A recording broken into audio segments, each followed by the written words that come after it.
Hello student, कैसे हो आप लोग। स्टूडेंट, आज की इस वीडियो में हम 24 फरवरी 2025 का क्लास 12 हिंदी का एक वायरल मॉडल पेपर लेकर आया हूं, जो आपके इस बार 24 फरवरी 2025 के लिए मोस्ट इंपॉर्टेंट है। तो जितने भी पेपर स्टूडेंट देने वाले हैं 24 फरवरी को, एक बार ये वीडियो शुरू से लेकर लास्ट तक देखिएगा, क्योंकि ये वायरल पेपर है और ये पेपर आप लोगों को पूरा सॉल्व करना है। हमारे साथ में ये पेपर आप लोग सॉल्व कीजिए, उसमें बताए गए जितने भी क्वेश्चन हैं इसको तैयार कर लीजिए, क्योंकि 100% में गारंटी लेता हूँ स्टूडेंट, 100% में गारंटी लेता हूँ कि आपके 24 फरवरी 2025 के बोर्ड एग्जाम में इसमें बताए गए क्वेश्चंस आपके पूछे जाएंगे। ठीक है, तो एक वायरल पेपर है, चलिए दिखा देता हूँ आपको। देखिए 2025 इसमें लिखा हुआ क्लास 12 हिंदी का है। पेपर कोड यहाँ पर आप देख ले सकते हैं कि 139 DL पेपर कोड है। पूर्णांक आप लोगों का हिंदी का जो क्लास 12 हिंदी का 100 नंबर का पूर्णांक होता है। समय सीमा आपको दिया जाएगा, यानी 3 घंटा दिया जाएगा समय आपको पेपर सॉल्व करने के लिए। पढ़ने के लिए 15 मिनट दे दिया जाएगा, आपको पता ही होगा। यहाँ पर अनुक्रमांक और नाम लिख लीजिएगा, एडमिट कार्ड प्रवेश पत्र लेकर जाइएगा, इसको ले लीजिएगा, क्योंकि पेपर क्या है, जब आपका पेपर कंप्लीट हो जाता है तो ये पेपर आप अपने घर पर लेकर चले जाते हैं अपने साथ में। ठीक है, उसके बाद में देखिए नोट में कि प्रारंभ के 15 मिनट परीक्षार्थियों को प्रश्न पत्र पढ़ने के लिए निर्धारित है। सेकंड है कि इस प्रश्न पत्र में 2 खंड है, दोनों खंडों के सभी प्रश्नों के उत्तर देना आवश्यक है। यानी इस जो ये प्रश्न पत्र, इसमें 2 खंड दिए जाते हैं, खंड का और खंड खा। आप लोगों को पता होगा स्टूडेंट। अब यहाँ पर देखिए खंड का के सभी प्रश्नों को चलिए सॉल्व कर देते हैं, जो कि इसमें 10 बहुविकल्पीय क्वेश्चन है, तो इसका बहुविकल्पीय क्वेश्चन का भी आंसर देना जरूरी है। तो सबसे पहले प्रश्न उत्तर का नंबर क्वेश्चन देखिए, पूछा गया है कि पथ के साथी किस विधा पर आधारित रचना है। पथ के साथी किस विधा पर आधारित रचना है, ये आपको बताना है। तो पहले नंबर का आपका बी राइट आंसर हो जाएगा, संस्मरण। यानी ये जो संस्मरण विधा पर ये आधारित एक रचना है, ये आप जरूर याद रखिए। अगला क्वेश्चन देखिए, खा नंबर दिया हुआ है, यहाँ पर देखिए आधुनिक युग की मीरा है। आधुनिक युग की मीरा कौन है, आप लोगों को पता होगा स्टूडेंट, क्योंकि आप लोग पढ़ते रहते हैं। ठीक है, पढ़ाई नहीं करते हैं तो पढ़ाई अब शुरू कर दीजिए, क्योंकि अब टाइम कम बचा है और हिंदी का पेपर में आप एक मनचाहा नंबर ला सकते हैं। आपको 100 में से 100 नंबर लेकर आना है तो ला सकते हैं कोई भी। कि देखिए इम्पॉसिबल शब्द नहीं है, उसमें भी पॉसिबल छुपा होता है, तो आप लोग मेहनत करेंगे तो आ सकता है। इनमें से जो महादेवी वर्मा जी है, आधुनिक युग की मेरा, ये महादेवी वर्मा जी मानी जाती है। अगला क्वेश्चन देखिए, यहाँ पर गा नंबर दिया हुआ है कि हिंदी का प्रथम महाकाव्य माना जाता है। तो हिंदी का जो प्रथम महाकाव्य है ये पृथ्वीराज रासो हो जाएगा। गा नंबर का आपका जो पहला विकल्प है ये बिल्कुल सही हो जाएगा, पृथ्वीराज रासो आपका राइट आंसर है। अगला क्वेश्चन देखिए, यहाँ पर घा नंबर दिया हुआ स्टूडेंट की हिंदी गद्य के जन्मदाता है, यानी हिंदी जो खड़ी बोली के जन्मदाता है वो कौन हो जाएंगे। तो इनमें से जो आपका प्रताप नारायण मिश्र हो जाएंगे राइट आंसर स्टूडेंट, यानी प्रताप नारायण मिश्र हो जाएंगे क्या हिंदी के खड़ी बोली के जन्मदाता, बिल्कुल नहीं। इनमें से जो राइट आंसर, काफ़ी स्टूडेंट ने प्रताप नारायण मिश्र पर टिक लगाया होगा, क्योंकि इसमें कन्फ्यूजन ज़्यादा रहता है, लेकिन याद रखिए इसमें भारतेंदु हरिश्चंद्र आपके करेक्ट आंसर माने जाते हैं। ठीक है, तो घा नंबर का आपका बी आंसर बिल्कुल सही हो जाएगा। अगला क्वेश्चन देखिए, यहाँ पर अड़ा नंबर दिया हुआ कि सच्ची वीरता किस विधा की रचना है। जो सच्ची वीरता है ये किस विधा की रचना है स्टूडेंट, तो ये आपका निबंध विधा की रचना है। निबंध विधा की रचना सच्ची वीरता है। ठीक है, उसके बाद में चलिए देख लेते हैं अगला क्वेश्चन। अगला क्वेश्चन देखिए, यहाँ पर 6 नंबर यानी प्रश्नोत्तर नंबर 2 यहाँ पर लिखा होना चाहिए स्टूडेंट, 2 का नंबर क्वेश्चन। ठीक है, तो यहाँ पर देखिए जो कि पद्य के 5 क्वेश्चन यहाँ से पूछे जाएंगे। तो सबसे पहले देखिए दूसरे नंबर का नंबर क्वेश्चन कि प्रकृति के सुकुमार कवि कहलाते हैं। तो प्रकृति के जो सुकुमार कवि कहलाते हैं वो कौन हो जाएंगे, आप सभी को पता होगा, सुमित्रा नंदन पंत हो जाएंगे। एक नंबर आपके पेपर के लिए बहुत ही इंपॉर्टेंट है और एक नंबर का शुरुआत में ही ये क्वेश्चन पूछे जाते हैं, ऑब्जेक्टिव क्वेश्चन, जो आप स्क्रीन पर देख सकते हैं। खा नंबर क्वेश्चन देखिए, लोकगीत है। लोकगीत क्या है, यहाँ पर देखिए लोकगीत हो गया। देखिए काफी इसमें क्या गड़बड़ी चल रही है, तो लोकगीत नहीं, यहाँ पर शोक गीत होना चाहिए। क्या होना चाहिए स्टूडेंट, शोक गीत। ठीक है, तो शोक गीत इनमें से आपका क्या हो जाएगा, इनमें से आपका सरोज स्मृति हो जाएगा, जो कि शोक गीत है आपका खा नंबर क्वेश्चन का तीसरा विकल्प।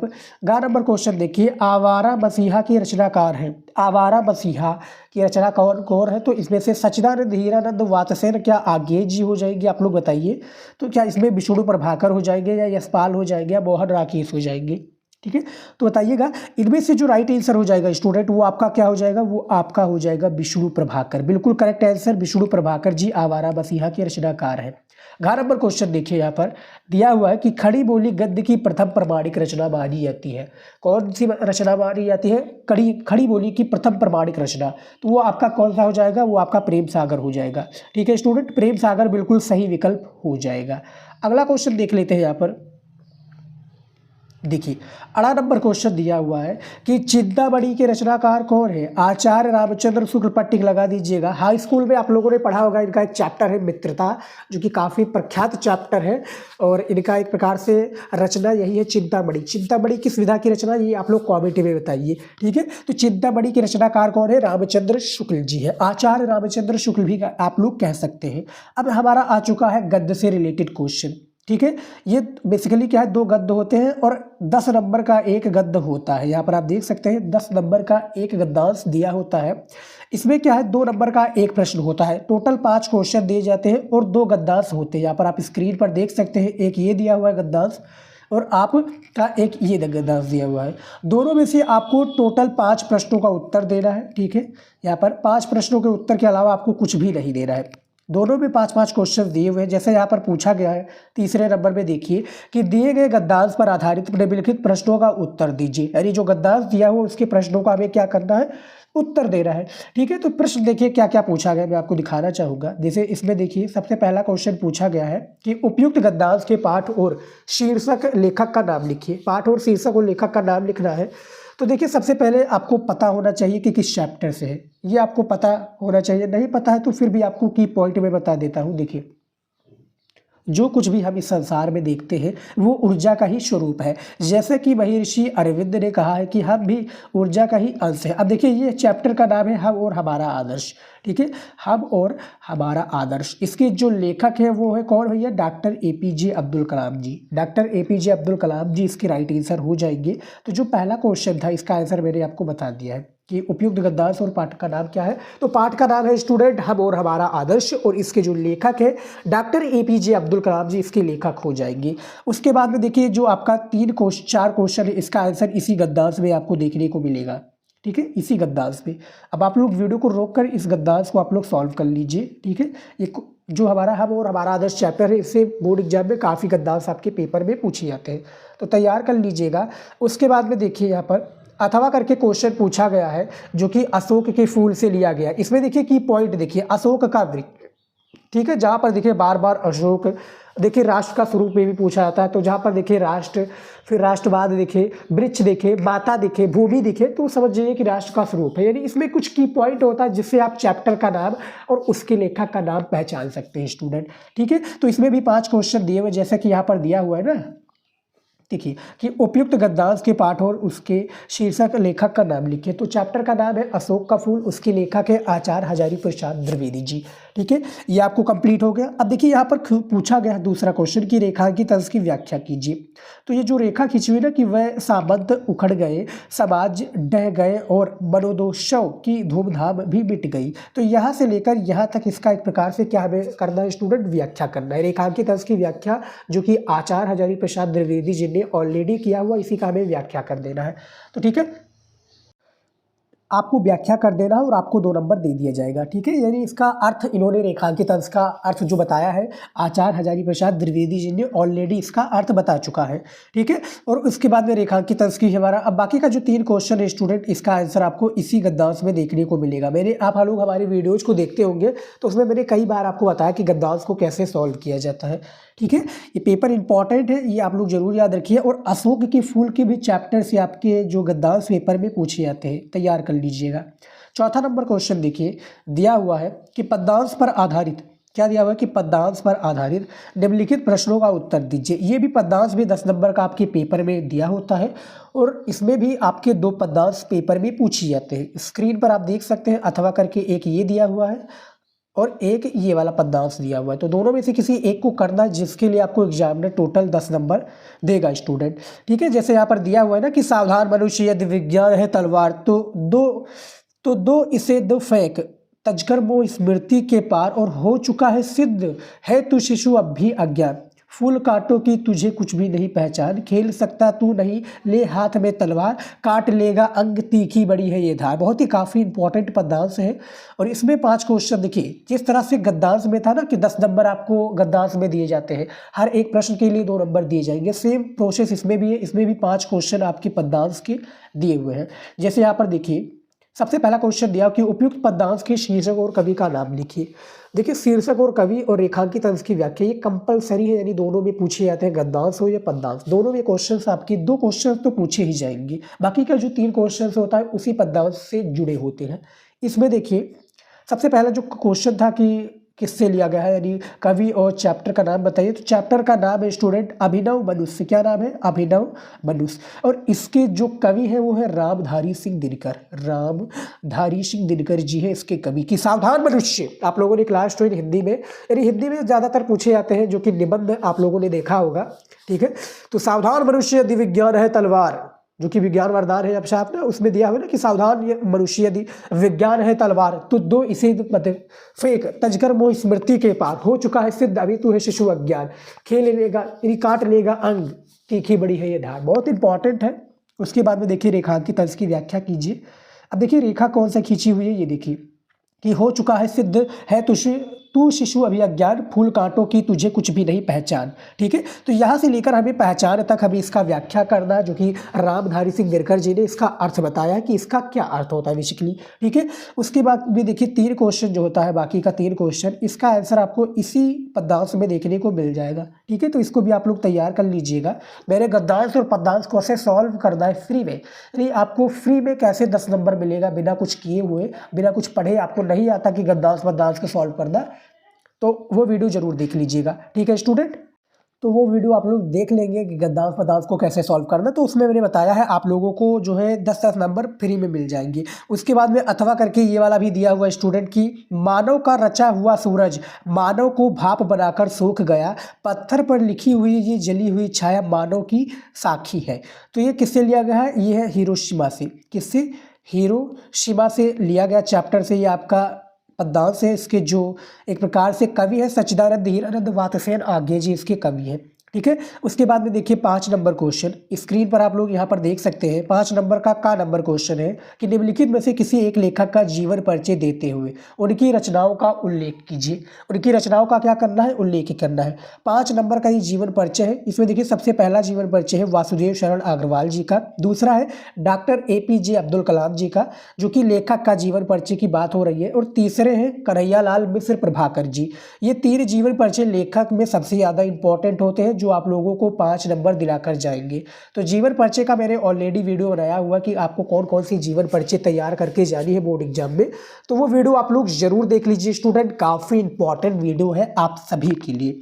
उसके बाद में देखिए नंबर क्वेश्चन यहाँ पर दिया हुआ है कि निम्नलिखित में से किसी एक कवि का जीवन परिचय देते हुए उनकी रचनाओं का उल्लेख कीजिए, ठीक है। ये 5 नंबर का आपका जीवन परिचय है और किन्हीं एक कवि का हमें जीवन परिचय देना है, ठीक है। तो इसका उत्तर देखिए सुमित्रा नंदन पंत, जयशंकर प्रसाद और महादेवी वर्मा। ये 3 जीवन परिचय इस बार आपके 24 फरवरी के लिए इंपॉर्टेंट है, 2025 बोर्ड परीक्षा के लिए तैयार कर लीजिए, ठीक है स्टूडेंट।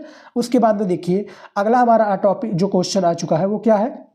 6 नंबर देखिए कर्मनाशा की हार अथवा बहादुर कहानी की कथा वस्तु लिखिए, ठीक है। अधिकतम शब्द सीमा कितने हैं? 80 शब्दों में आपको लिखना है। 5 नंबर का ये क्वेश्चन होता है। अथवा करके यहाँ पर भी दिया हुआ है कि बहादुर अथवा पंचलाइट कहानी की जो प्रमुख पात्र की चारित्रिक विशेषताओं पर प्रकाश डालिए, ठीक है। इनकी चारित्रिक विशेषताएं पर हमें क्या करनी है? विशेषताएं इनकी बतानी है, इनकी विशेषताओं पर प्रकाश डालना है, ठीक है। तो दोनों में से यहाँ पर देखिए स्टूडेंट आपके पास 4 ऑप्शन दिए हुए, चाहे आप कर्मनाशा की हार कहानी का अर्थ बता दीजिए या बहादुर, अथवा यहाँ पर दिया हुआ है और यहाँ पर भी अथवा दिया हुआ है, ठीक है। पंचलाइट कहानी के जो प्रमुख पात्र है गोधर, और बहादुर कहानी का जो एक प्रकार से प्रमुख पात्र वो क्या है? बहादुर ही है। तो 4 आपके पास ऑप्शन है और ये हर साल आने वाला एक मोस्ट इंपॉर्टेंट कहानी है। 5 नंबर आपको देकर जाएगा। शब्द सीमा यानी 80 शब्दों में लिखना है। वीडियो आपको चैनल पर मिल जाएगा, आप लोग देख लीजिएगा। उसके बाद में देखिए यानी सेम टू सेम ऐसे ही पेपर आपके 24 फरवरी को पूछे जाएंगे, ऐसे ही क्वेश्चंस आपके 24 फरवरी को दिए होंगे, ठीक है। उसके बाद में देखिए 7 नंबर क्वेश्चन कि स्वपठित खंड काव्य के आधार पर किसी एक खंड के प्रश्न का उत्तर दीजिए। ये भी 5 नंबर का आपका खंड काव्य है। शब्द सीमा 80 शब्द है, ठीक है। देखिए सबसे पहला इसमें खंडकाव्य है, मुक्ति यज्ञ खंडकाव्य की प्रमुख विशेषताओं पर संक्षिप्त में प्रकाश डालिए, या मुक्ति यज्ञ खंडकाव्य के नायक के चरित्र चित्रण कीजिए, यानी गांधी जी का चरित्र चित्रण कर दीजिए। दूसरा भी आप कह सकते हैं सत्य का जीत खंडकाव्य की जो प्रमुख घटनाओं का संक्षिप्त में विवरण कीजिए, या रश्मिरथी खंडकाव्य की प्रमुख घटनाओं का उल्लेख कीजिए। आलोक वृत्त खंडकाव्य की प्रमुख विशेषताएं बताइए, या त्यागपति खंडकाव्य की प्रमुख विशेषताओं पर संक्षिप्त प्रकाश डालिए। श्रवण कुमार खंडकाव्य पर प्रमुख विशेषताओं का उल्लेख कीजिए। तो ये जो आपका खंडकाव्य है स्टूडेंट, ये डिस्ट्रिक्ट वाइज होता है, यानी अलग डिस्ट्रिक्ट, यानी हमारे उत्तर प्रदेश में 75 डिस्ट्रिक्ट है और इसके अलग अलग खंडकाव्य दिए होते हैं पेपर में। ठीक है, आपके डिस्ट्रिक्ट में कोई अलग खंडकाव्य दिया होगा और आप लोगों को पहचानना है कि किस चैप्टर से लिया गया है और हमारे डिस्ट्रिक्ट का कौन सा खंडकाव्य है। तो आपको क्या करना है, आपके पास क्वेश्चन बैंक तो होगा ही हिंदी का, उसमें आप लोग जाइए ढूंढिए। आप लोगों को खंडकाव्य वाले सेक्शन में जाना है और अपना डिस्ट्रिक्ट आप लोगों को ढूंढना है। मान लीजिए कि आप कानपुर से, प्रयागराज से, बनारस से हैं, या मेरठ से हैं, या आप जो है कहाँ से स्टूडेंट अयोध्या से हैं, या कहीं से भी है, आप 75 डिस्ट्रिक्ट में से आप लोग अपना खंडकाव्य देखिए, आपको मिल जाएगा। ठीक है स्टूडेंट, इतना कॉन्सेप्ट आपका क्लियर हो गया। तो ये हमारा हो गया 5 नंबर का, ये भी होता है, हर साल खंडकाव्य भी पूछा जाता है। अब देखिए स्टूडेंट, आ चुका है खंड खा। अभी तक मैंने खंड का के सारे प्रश्नों को बता दिया है। अब हमारा यहाँ से पूछा जाएगा खंड खा का। तो 8 नंबर क्वेश्चन देखिए, 8 नंबर का नंबर क्वेश्चन कि निम्नलिखित संस्कृत गद्यांश का संदर्भ सहित हिंदी में अनुवाद कीजिए। 7 नंबर यहाँ पर दिए हुए हैं। अब देखिए 7 नंबर कैसे दिए जाएंगे, 2 इसमें संस्कृत का गद्यांश होता है, ठीक है, और इनको हमें सॉल्व करना है। दोनों में से किसी एक को सॉल्व करना है जो मान लीजिए मुझे आता है। सबसे पहले मैं प्रश्नों को आपको दिमाग में बैठा दूं कि क्या पूछा गया है। देखिए यहाँ पर आपको संदर्भ लिखना है और अनुवाद करना है। ठीक है, इसका संदर्भ लिखना है कि भैया किस चैप्टर से लिया गया है। दोनों में से आपको पहचानना है कि जो आपको अच्छा लगता है। सबसे जो कॉमन बात होती है इसमें, आपको इसका अनुवाद करना है, यानी व्याख्या करना है, इसका अनुवाद करना है, ट्रांसलेशन करना है। ये संस्कृत में दिया हुआ है ना, इसका हिंदी में अनुवाद कीजिए। अनुवाद करने के लिए आपको 5 नंबर दिया जाएगा और जब आप इसका संदर्भ लिखेंगे तो आपको 2 नंबर दिए जाएंगी। ठीक है, इसी तरीके से श्लोक भी होगा तो वो भी मैं बताऊंगा। ठीक है, तो यहाँ पर आप देख सकते हैं 7 नंबर का ये होता है संस्कृत का गद्यांश। तो टोटल 5 नंबर दिए जाएंगे जब आप ये अनुवाद कर देंगे। तो सबसे बड़ा तो प्रॉब्लम यही होता है कि अनुवाद कैसे करेंगे, तो इसके लिए भी मैंने वीडियो बनाया हुआ है। इसका अर्थ आपको हिंदी में बताना है, यानी आपका संस्कृत में दिया हुआ है ना, इसका अर्थ हिंदी में बता दीजिए, आपको 5 नंबर अनुवाद में मिल जाएगा। इसका जो है आप लोगों को संदर्भ कैसे लिखना है, यानी इसमें क्या है, लेखक का तो नाम होता नहीं, इसमें सिर्फ चैप्टर का नाम होता है। मान लीजिए चैप्टर यहाँ पर देखिए, जैसे कि ये दिया हुआ है मदन मोहन मालवीय। ठीक है, तो ये महामना मालवीय चैप्टर से लिया गया है आपका। ठीक है, महामना मालवीय जो चैप्टर है ना, उससे लिया गया आपका ये संस्कृत का गद्यांश है। उसी प्रकार से अथवा वाला आपका जो किससे लिया गया है, ये आत्मज्ञ एवं सर्वज्ञ चैप्टर से लिया गया है। ठीक है, आत्मज्ञ एवं सर्वज्ञ चैप्टर से आप लोगों को पता होगा।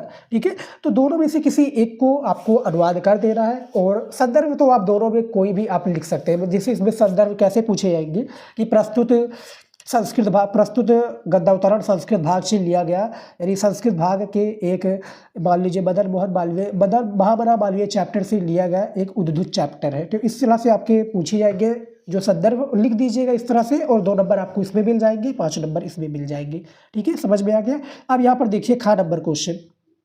देखिए खा नंबर क्वेश्चन क्या पूछा गया है कि निम्नलिखित श्लोक का हिंदी में साथ संदर्भ अनुवाद कीजिए। यानी यहाँ पर श्लोक दिया हुआ है और इसका हिंदी में साथ संदर्भ अनुवाद करना है, जिसके लिए आपको 7 नंबर दिए जाएंगे। यानी इसमें भी वही सेम प्रोसेस है स्टूडेंट, इसमें भी आपको सेम प्रोसेस आजमाना है। ठीक है, यहाँ पर भी अनुवाद को आपको 2 नंबर दिया जाएगा अनुवाद के लिए, और इसका हिंदी में इस प्रकार से, यानी अनुवाद के लिए 5 नंबर दिए जाएंगे, अनुवाद के लिए 5 नंबर दिए जाएंगे। इसका हिंदी में एक संदर्भ लिखने के लिए 2 नंबर दिए जाएगा। ठीक है, तो इसके लिए भी आप लोगों को कितने 2 नंबर दिए जाएंगे संदर्भ लिखने के लिए। तो यहाँ पर देखिए 2 दिया हुआ, इसमें भी आप यहाँ पर स्क्रीन पर देख सकते हैं, अथवा करके दोनों में से किसी एक का आपको संदर्भ, इसको कह सकते, यानी श्लोक भी कह सकते हैं स्टूडेंट, या आप इसको पद्यांश भी कह सकते हैं। संस्कृत का पद्यांश, इसको श्लोक ही कहा जाता है, पद्यांश भी कहा जाता है, लेकिन ज़्यादातर इसमें श्लोक का ही नाम प्रचलित है। ठीक है, तो ये किससे लिया गया, चैप्टर का नाम आपको बताना है। देखिए चैप्टर का नाम आपको संदर्भ में बताना है। तो ये सुभाषित रत्नान चैप्टर से आपका फर्स्ट वाला लिया हुआ ये वाला, और सेकंड वाला आपका दूत वाक्यम चैप्टर से लिया गया है। ठीक है, तो मैं बात करूँ स्टूडेंट, इसमें मैं जितने भी पेपर में बता रहा हूँ इंपॉर्टेंट क्वेश्चन, उससे आप लोगों को 5-5 संस्कृत के जो एक प्रकार से गद्यांश होते हैं इसको तैयार कर लेना, और 5 आप लोगों को इसको जो है श्लोक तैयार कर लेना है। कौन से चैप्टर से? सुभाषित रत्नानी जो चैप्टर है आपका स्टूडेंट, इससे हर साल एक ना एक आप लोगों को श्लोक देखने को मिल जाएगा। तो इसके सभी श्लोक को पढ़ लीजिए क्योंकि पेपर में आता है। ठीक है, अब यहाँ पर देखिए 9 नंबर क्वेश्चन। देखिए 9 नंबर क्वेश्चन में दिया हुआ है कि निम्नलिखित में से किन्हीं दो का संस्कृत में उत्तर दीजिए, यानी किन्हीं 2 प्रश्न का संस्कृत में उत्तर देना है। 3 प्रश्न दिया हुआ है और इसका हर एक क्वेश्चन के लिए, यानी एक जब प्रश्न का उत्तर देंगे तब आपको 2 नंबर एग्जामिनर देगा। ठीक है, तो यहाँ पर आप देख सकते हैं दोनों में से, यानी 3 में से किसी 2 का करना है। 10 नंबर क्वेश्चन देखिए दिया हुआ है 10 नंबर का नंबर क्वेश्चन कि श्रृंगार रस अथवा हास रस के स्थायी भाव के साथ उसकी परिभाषा उदाहरण सहित लिखिए। 2 नंबर का ये होता है। नंबर में है रूपक अलंकार अथवा अनुप्रियास अलंकार का लक्षण उदाहरण सहित लिखिए, ये भी आपका हो गया। ठीक है, और नंबर है चौपाई अथवा दोहा छंद का लक्षण उदाहरण सहित लिखिए। तो इस पर मैंने अलग से वीडियो बनाया हुआ है और ये भी आपका हर साल पूछे जाने वाला रस छंद अलंकार इंपॉर्टेंट टॉपिक है। तो 6 नंबर इसमें तो आपको मैं पक्का दिलाकर रहूँगा, एक भी नंबर नहीं कट कर दे दूंगा।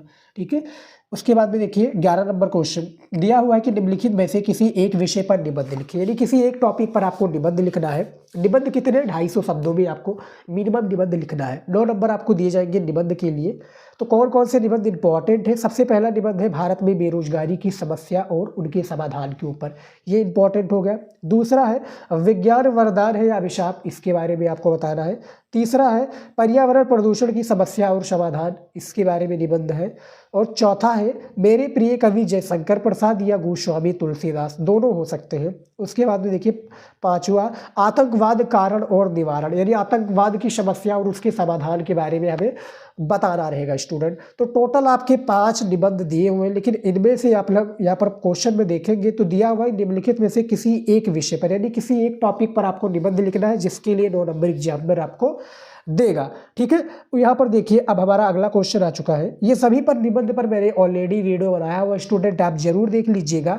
उसके बाद में देखिए यहाँ पर 12 नंबर का नंबर का पहला क्वेश्चन कि सचित में संधि होगा। 3 संधि आपके पेपर में पूछे जाते हैं और ऑब्जेक्टिव की तरह होते हैं, यानी एक एक नंबर आपको दिया जाएगा। यहाँ पर मैंने डायरेक्ट आपका 3 लिख दिया है। तो देखिए सचित में जो संधि होगा वो कौन सा हो जाएगा? वो आपका सा हो जाएगा, सत प्लस चित हो जाएगा सचित में संधि। उसके बाद में दूसरा दिया हुआ है कि नायक में संधि होगा, संधि विच्छेद नायक में क्या हो जाएगा? तो इनमें से आपका ने धन अका, यानी आ वाला राइट आंसर हो जाएगा। उसके बाद में देखिए तीसरा नंबर कि नैनम का संधि विच्छेद होगा, तो नैनम का जो सही संधि विच्छेद हो जाएगा वो आपका आ वाला हो जाएगा, ने धन अनम, इसका सही संधि विच्छेद हो जाएगा। ठीक है, तो ये 3 आपके संधि विच्छेद दिए हुए, तीनों में से आपको तीनों का आंसर देना और आपको कितने नंबर दिए जाएंगे? एक एक नंबर का। उसके बाद में देखिए स्टूडेंट यहाँ पर खा नंबर क्वेश्चन दिया हुआ है। खा नंबर का पहला नंबर कि प्रतिग्रह में समास है, जो प्रतिग्रह में समास कौन सा है? 2 नंबर का क्वेश्चन है, आपको बताना है। तो इनमें से जो समास हो जाएगा वो आपका बा वाला हो जाएगा। अव्ययी भाव क्या है? अव्ययी भाव समास हो जाएगा प्रतिग्रह में समास। उसके बाद में देखिए अगला क्वेश्चन दूसरा नंबर महाजन में समास कौन सा हो जाएगा स्टूडेंट? तो महाजन में समास आपका हो जाएगा कर्मधारय समास। महाजन में समास कौन सा है? कर्मधारय समास, इसका राइट आंसर हो जाएगा। उसके बाद में देखिए अगला क्वेश्चन यहाँ पर 13 नंबर।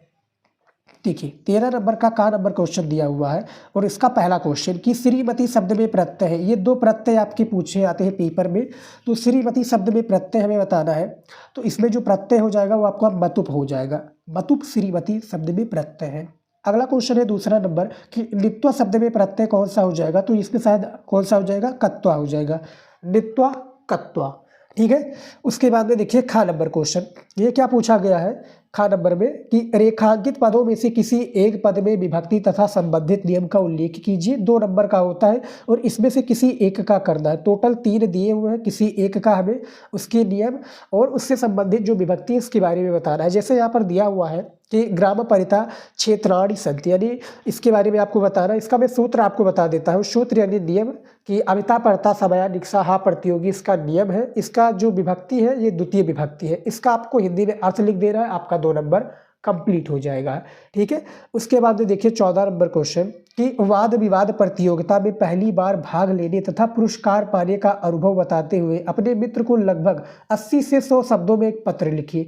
8 नंबर का ये पत्र लेखन होता है। पत्र कैसे लिखना है बोर्ड एग्जाम में, मैंने इस पर भी ऑलरेडी वीडियो बनाया हुआ है। ठीक है, अथवा करके ये भी क्वेश्चन दिया हुआ है स्टूडेंट, स्क्रीन पर आप देख सकते हैं कि ये वाला भी आप लोग कर सकते हैं कि अपने प्रधानाचार्य को एक पत्र लिखिए जिसमें पुस्तकालय में कुछ और हिंदी पत्रिकाएं मंगाने के लिए निवेदन किया गया हो। ठीक है, तो आपको दोनों में से जो भी आप लोगों को आता हो पत्र लिखना उस पर आप लिख सकते हैं। नहीं आता है तो पत्र लिखने का तरीका मैंने ऑलरेडी अपने चैनल पर बनाया हुआ है, आप लोग वो वीडियो जरूर देख लीजिएगा स्टूडेंट। ठीक है, तो यहाँ पर आप देख सकते हैं कि ये मैंने एक वायरल मॉडल पेपर आप लोगों को सॉल्व करके बता दिया है। आप लोगों को ये पेपर चाहिए तो कॉमेंट में बताना है, ये मैं पेपर आप लोगों को दे दूंगा और काफ़ी इंपॉर्टेंट पेपर है ये, आप लोग सॉल्व कर लेंगे तो 100 में से 100 नंबर लाने से कोई नहीं रोक सकता स्टूडेंट।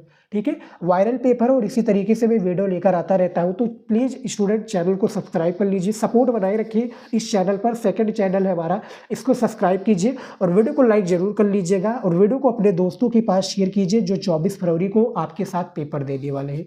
तो फिलहाल स्टूडेंट इस वीडियो में इतना ही, मिलते हैं नए टॉपिक के साथ नए वीडियो में। जय हिंद।